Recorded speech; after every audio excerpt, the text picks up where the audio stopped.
Talk about lessons about our attitudes towards money, lessons about getting money, lessons about spending money, and then lessons about protecting our money once we've gotten it. Part 1, 3 lessons about our attitudes towards money. So the first lesson I got from the book was that everyone has different attitudes towards money. And because the way that those attitudes affects the way that they earn and spend their money, we shouldn't be too quick to judge people based on what they do with their own money. So let's think about people's behavior when it comes to investing in stocks, for example. If you were born in the 1970s, the S&P 500, which is the index fund that tracks the top 500 biggest companies in the US, that increased by 10 times its starting amount between age 13 and age 30 for you. But if you were born just 20 years earlier, the market basically went nowhere. So these two groups of people are going to go through life with radically different ideas of how the stock market works. And obviously these views are going to affect how they behave. Like people born in the 1970s are much more likely to invest in stocks than people born in the 1950s for whom they think the stock market doesn't really do anything. And so for example, for someone like me, it can seem a bit weird. Like why don't more people just invest in the S&P 500? It just keeps on going up. Why don't more people invest in crypto? But what I realized after reading the book is that, to be honest, I need to not be a dick about it because people have different attitudes to money depending on their own circumstances. Lesson number 2 is don't underestimate the importance of luck when it comes to making money, because basically any outcome that we're going for, whether it's making money or anything else in life, is some combination of luck and skill and unfair advantages. If we take Bill Gates, for example, now he's obviously super talented, but he was also pretty lucky to get to go to one of the very few high schools in the US that actually owned a computer. And that's what helped him start messing around with coding and start working on the company that ultimately became Microsoft. And so Morgan's point in the book is that we shouldn't focus too much on the individuals. We shouldn't look too closely at what did Elon Musk do to get rich? What did Bill Gates do to get rich? We should instead look at the broader patterns that try and account for this fact that different people got lucky at different times. Lesson number 3 from the book is that we should learn to say this is enough. Now, it's natural for us as humans to keep on moving our goalposts. Like once we achieve our goals, whether it's financial goals or career goals or hot bod goals or pretty girl goals, we always look forward to the next goal. And generally the cycle doesn't end because we keep on comparing ourselves to the people who are above us in this invisible ladder. Now, this lesson really resonated with me because I've been chasing this entrepreneurship thing since like the age of 13, trying to make money on the internet, and started off making basically zero money, and then slowly over time, my income has basically compounded to the point where I am way beyond the point that any reasonable person would say that this is enough. But what I've been finding is that the comparator group keeps on changing. It's like when my YouTube channel was just starting out and it was making a small amount of money here and there, it was like, oh, that's cool. You know, it'd be cool to make maybe £100 here and there. Then it started making £100 here and there. I was like, oh, that's cool. But look at those channels that maybe have millions of subscribers. Like, I wonder how much money they're making. And what I like that Morgan reminds us of is that we actually do need to recognize when enough is enough and not be continuously trying to pursue growth just for its own sake. And in the book, he gives a bunch of examples of really rich people doing very dodgy and shady things to chase even more money. Like Bernie Madoff, for example, who was already ridiculously rich, but then built this pyramid scheme to try and become even more ridiculously rich and ended up in prison as a result of it. And what Morgan says is that it's really about asking the question of when is enough enough? Do I really need this extra thing? And there's a nice quote where he says, there is no reason to risk what you have and need for what you don't have and don't need. And this lesson actually applied in my life fairly recently. So my housemate, Sheen, if you might remember from previous videos, moved to Dubai. And I was strongly thinking, why don't I move to Dubai? And I spoke to my accountant and he was talking about the low tax rates and all that kind of stuff. And I was thinking, ooh, I could wind down the company in the UK, move to Dubai, like not live in the UK for 3 years to become tax resident outside of the UK, become tax resident in Dubai where I don't pay any corporation tax or VAT or income tax and all this stuff. And then I'd be making twice as much money because I have to pay half as much tax. And I had all these thoughts going in my head. And it was around that time that I read The Psychology of Money and started figuring out what are my values in life and stuff. And I realized that that is just like stupid thinking. I did not need that extra money. I quite like being in the UK. I like the fact that my friends and family are here. And I'd be sacrificing a large amount of stability here in the UK for the sake of just chasing a little bit more money, but effectively tax avoidance in Dubai. And so ultimately I decided against it. Thank you, Morgan, for the tip on that front. Part 2, lessons about getting money. All right, so this is obviously not a video on how to make money from scratch. You can check out my video on 9 passive income ideas if you want more information about that. But Morgan does have some very solid chapters about how we actually get rich. So lesson 4 is to appreciate the magic of compounding. So let's say I put $1,000 into the S&P 500 index fund and I get a decent return of about 10% per year. That'll give me $1,100 by the start of year 2, which means I'm then earning 10% on the $1,100, so that at the start of year 3, I'll have $1,210. And as this compounds over time, you're basically earning interest or gains on your interest or gains. And when you start playing with the big numbers here, the results are absolutely insane. Now, the example that Morgan uses in the book is Warren Buffett, who is famously very rich. And at the time that the book was written, Warren Buffett's net worth was around $84.5 billion. But of that $84.5 billion, $84.2 billion of it actually came after his 50th birthday, and of that amount, 81 billion of it came after his 60th birthday. And one of the reasons that Warren Buffett was able to get so much wealth is that he started young and he kept going. Like, he started investing at the age of 10, such that by the age of 30, he had $1 million in investments, and then he just absolutely kept on going well into his, I think he's like 90 something now. And there's some good maths in the book that shows that 99.9% of Warren Buffett's wealth came as a result of compounding, because he started early and he just did it for absolutely ages. And there's a really nice quote from the book that describes Warren Buffett's success with this. Morgan writes that none of the 2,000 books picking apart Buffett's success are titled, "This guy has been investing consistently for 3/4 of a century." But we know that that's the key to the majority of his success. It's just hard to wrap your head around that maths because it's not intuitive. Lesson number 5 is to try and save as much as you can, even when you don't have a specific reason to save. Morgan writes that building wealth has little to do with your income or investment returns and lots to do with your savings rate. So we naturally think that saving is basically income minus expenses. But Morgan says that the other way of thinking about it is that savings equals income minus ego. And this is quite interesting. I think it's an interesting way of looking at our expenses. Like, if I look at my own spending, how much of that spending is actually necessary and how much of it is based on ego? I don't know.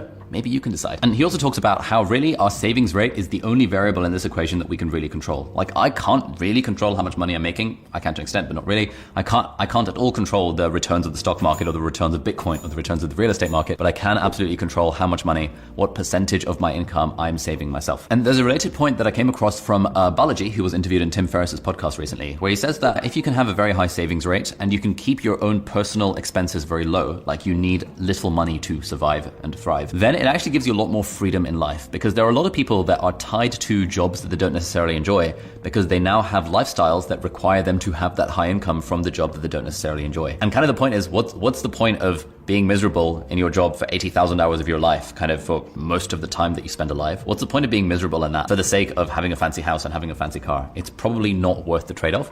And so really, if we can just lower our personal expense rate, increase our personal savings rate in, whatever fashion we can, that gives us more anti-fragility, more freedom, more autonomy to kind of do more of the things that we actually want. Lesson number 6 from the book is to focus on not screwing up rather than on making big gains. So let's imagine two investors, Sue and Jim. Sue invests $1 into the stock market every single month, no matter what. Whereas what Jim does is that he invests money into the stock market as it's going up, and then he sells his stocks as it's going down, and he's trying to play the market in that sense. This is what Sue's portfolio looks like over time, and unfortunately, this is what Jim's portfolio looks like over time. And the reason why Sue ends up better off than Jim is not because she made big gains, it's because she consistently did not screw up by selling her stocks in like a downturn. And the other interesting point here is that when it comes to thinking about how we're spending and investing our money, getting it wrong is a lot worse for us than getting it right. Because if we lose money, we can then no longer go back into the game and we actually have consequences on our life. Whereas if we make twice as much money or twice as much as that or twice as much as that,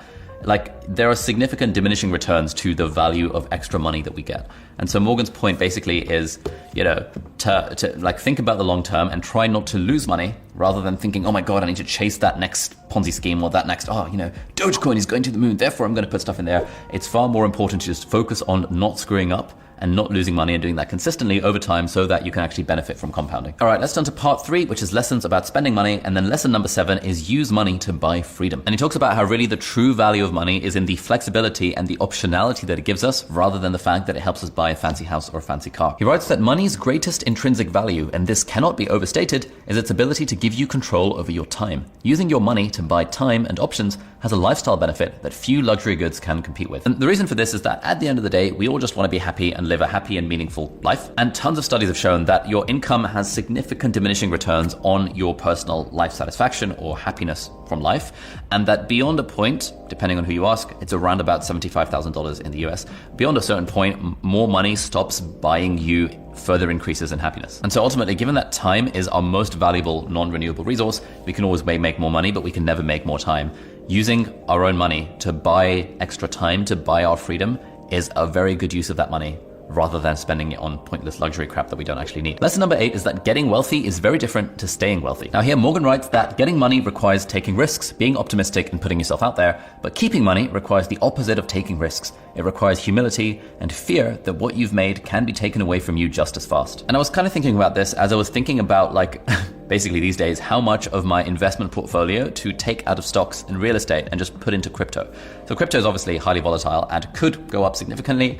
I have reasonably high conviction that it will, but I still have a decent chunk of savings in investments in stocks and shares and in real estate. And reminding myself that right now, my aim is not to continue to make more money. My aim is actually to keep the money that I have and grow it slowly.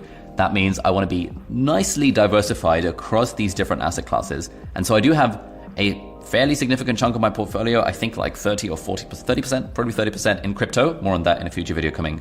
But I am not withdrawing all of my stock market returns and all of my kind of real estate investments to put money into crypto. That would be a bad decision. And even though it might go up, it's like, if it goes down, then that will significantly negatively affect my life in a far greater way than if it just goes up 10x or goes to the moon, for example. Lesson number 9 from the book is don't be a flashy twat. So Morgan writes to his son, you might think you want an expensive car or a fancy watch and a huge house, but I'm telling you, you don't.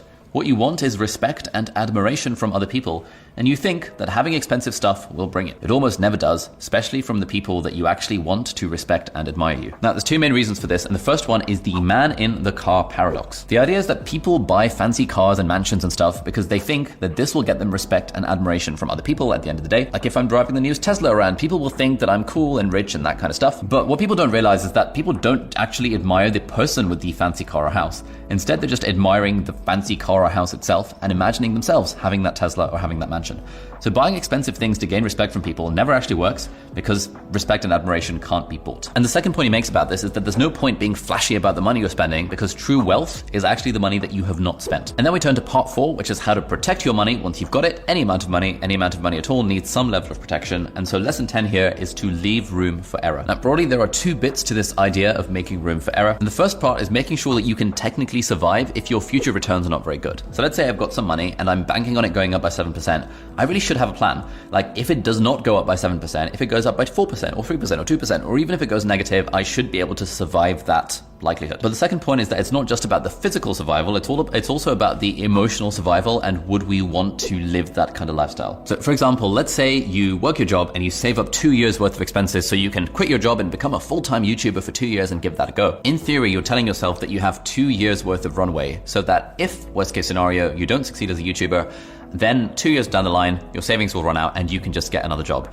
But what you're not taking into account there is the emotional pain of seeing your savings whittle down over time. And it might just be that as you burn through 50% of your savings, at that point, you start to feel emotionally, psychologically scarred and you just quit and go back to your day job because you couldn't handle the fact that you lost 50% of your savings and you're not succeeding on YouTube just yet. So the point that Morgan is making in the book is that we need to make room for these kind of emotional decisions. And the way that we behave as humans when it comes to money, which is why it's called the psychology of money, is that we act not necessarily in like fully rational economic logical terms, but we also have to take our emotions into account. Lesson number 11 is to try and avoid extreme financial commitments for your future self. And this is speaking to the kind of person that says, you know what, I know that I'm never going to buy a house, therefore I can afford to splash money when I'm young. Or someone who says, you know what, I know I'm never going to have kids and therefore my expenses can be super high because I know I don't have to save for the kids' college fund or whatever. Now this is kind of a bad thing because even if you are very sure that that's how you want to live your life, chances are you are not correct and that you actually will change your mind at some point further down the line. Psychologists call this the end of history illusion. It's the idea that when you ask people how much they've changed in the last 10 years,